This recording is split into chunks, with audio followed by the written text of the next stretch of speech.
Assalamualaikum warahmatullahi wabarakatuh. Terima kasih atas kesempatan yang diberikan. Baiklah, nama saya Nurhaliza Rida Pasai akan membicarakan tentang webinar resume force major dalam masa pandemi COVID-19 dalam hukum sosial, budaya, dan ekonomi.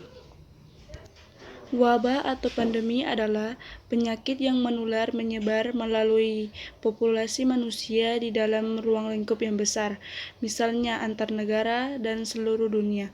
Contohnya, wabah terburuk memakan korban jiwa dalam jumlah besar adalah pandemi flu burung, flu babi, dan COVID-19.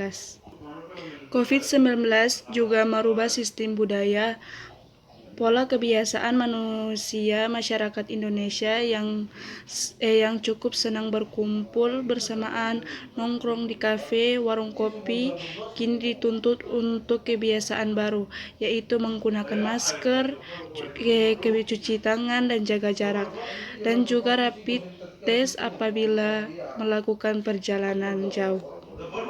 Wabah pandemi COVID-19. Dampak hukum COVID-19. Isi perjanjian obligor dan pihak terhadap siapa yang wajib memenuhi prestasi. Mengingat tidak dapat pengertian atau batasan yang dimaksud dengan keadaan memaksa, maka isi perjanjianlah yang akan menentukan dalam hal bagaimana suatu keadaan atau situasi diartikan dengan keadaan memaksa.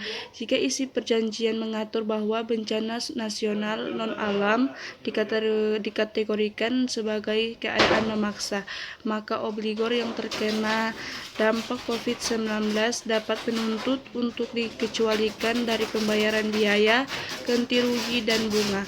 Hal ini tidak serta-merta berarti obligor tersebut dikecualikan dari pemenuhan prestasi pokoknya. Jika isi perjanjian tidak mengatur kategori bencana nasional non-alam sebagai keadaan memaksa, maka harus ditentukan apakah jenis usaha obligor terkena dampak dari COVID-19. Jenis usaha obligor. Walaupun isi perjanjian mengatur bahwa bencana nasional non-alam merupakan suatu keadaan memaksa, tidak berarti seluruh obligor Indonesia yang terikat dalam perjanjian yang serupa dapat dianggap terhalangi dalam atau tidak dapat untuk memenuhi prestasinya.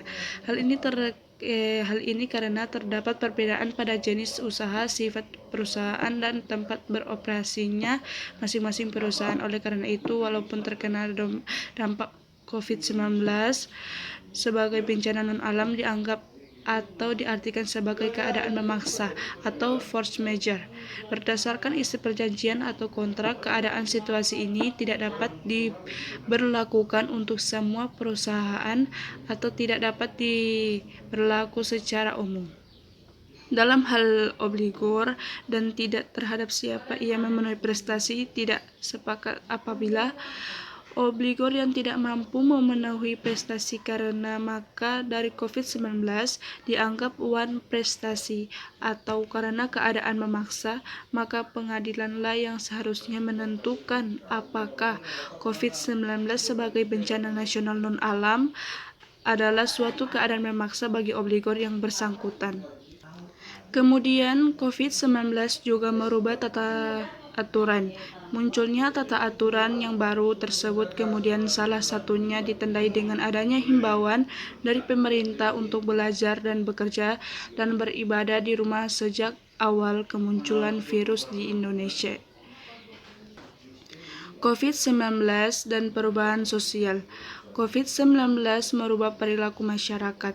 COVID-19 merubah skema anggaran dan infrastruktur menjadi dana kesehatan. COVID-19 juga merubah tata nilai dalam masyarakat. COVID-19 juga merubah dan mindset masyarakat tentang kebersihan lingkungan. Revolusi menghendaki suatu upaya untuk merobohkan, menjebol, dan membangun dari sistem lama kepada suatu sistem yang baru. Revolusi senantiasa berkaitan dengan dialektika, logika dalam membangun tatanan baru dan meninggalkan pola-pola dalam masyarakat. Arti dari force major yang berarti kekuatan yang lebih besar adalah suatu kejadian dan terjadi di luar kemampuan manusia dan tidak dapat dihindarkan sehingga suatu kegiatan tidak dapat dilaksanakan atau tidak dapat dilaksanakan sebagai semestinya.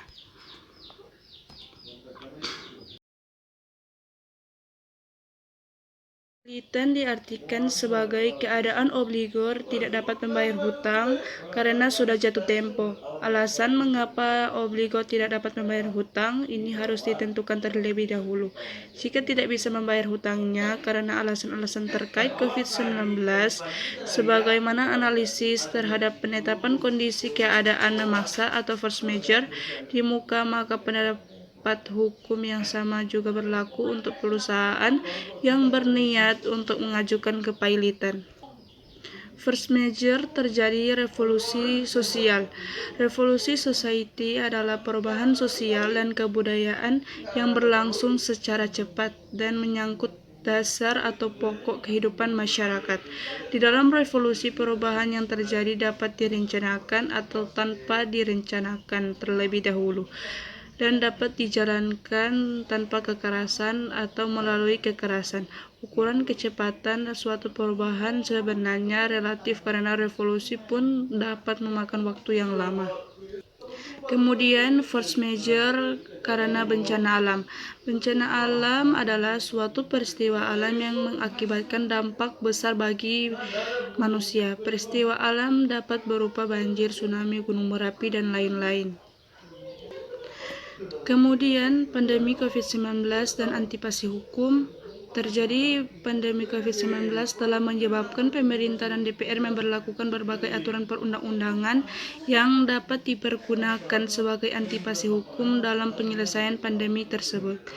Peraturan perundang-undangan tersebut bentuknya beraneka ragam, mulai dari peraturan pemerintah, pengganti undang-undang, keputusan presiden, dan berbagai peraturan perundang-undangan lainnya. Salah satu dari berbagai bentuk peraturan perundang-undangan tersebut adalah Keputusan Presiden Nomor 12 Tahun 2020 tentang penetapan bencana non-alam penyebaran COVID-19 sebagai bencana nasional. Baiklah, itu adalah resume secara singkat menurut saya. Apabila ada salah kata mohon dimaafkan. Wabillahi taufiq wal hidayah. Wassalamualaikum warahmatullahi wabarakatuh.